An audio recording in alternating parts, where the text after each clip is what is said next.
সোমবার সকালে প্রতিদিনের মতো বিএনপির ভারপ্রাপ্ত চেয়ারম্যান তারেক রহমান আসেন গুলশান কার্যালয়ে।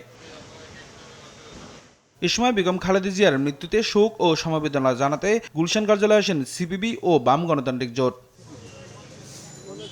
তারেক রহমানের সাথে সৌজন্য সাক্ষাৎ শেষে গণতান্ত্রিক যুক্তফ্রন্টের সমন্বয়ক বলেন, তারেক রহমানের আই হ্যাভ এ প্ল্যান বাস্তবায়নের জন্য কাজ করছে, তা বাস্তবায়নে সহযোগিতা চেয়েছেন তারেক রহমান। উনি বলল যে আমি যেটা বলছি 25 তারিখের বক্তব্যে সেটাকেই আমি ওন করি, আমার দল এবং আমি ব্যক্তিগতভাবে সেটা ওন করি। কারণ 1971-এর যে মুক্তিযুদ্ধ সেটা হলো আমাদের ভিত্তি। মুক্তিযুদ্ধকে বাদ দিলে, 71-কে বাদ দিলে বাংলাদেশের অস্তিত্ব থাকে না। কাজেই মুক্তিযুদ্ধ আমাদের ভিত্তি এবং 90-এর গণ অভ্যুত্থান এবং 24-এর গণ অভ্যুত্থানের যে আকাঙ্ক্ষা, সেই আকাঙ্ক্ষাকে ধারণ করেই আমরা নতুন যে বাংলাদেশ, একটা কল্যাণ রাষ্ট্র বাংলাদেশ, সেটা গড়ে তুলতে চাই।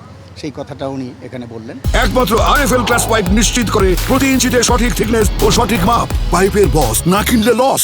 পরে দেখা করতে আসেন গণসংহতি আন্দোলনের নেতাকর্মীরা। সাক্ষাৎ শেষে দলটির প্রধান সমন্বয়ক জোনায়েদ সাকি বলেন, বিএনপির সঙ্গে যুগপৎ আন্দোলনের সময় যে নীতি ছিল তার ধারাবাহিকতা নির্বাচনের মাঠেও অব্যাহত থাকবে। আমরা মনে করি যে যুগপৎ আন্দোলনের ধারাবাহিকতায় এই যে সংস্কার পর্ব শেষ করা, অর্থাৎ নির্বাচন, সংবিধান সংস্কার পরিষদের সংবিধান সংস্কার এবং তার বাস্তবায়ন, এই যে জাতীয় পুনর্গঠনের জন্য আমাদের যে ন্যূনতম ঐকমত্য, যুগপৎ ধারাবাহিকতায় সেটা চলছে এবং সেটা নির্বাচনে তার প্রতিফলন ঘটবে। আমরা শেষ পর্যন্ত ঐকমত্যের জায়গায় থাকতে পারব।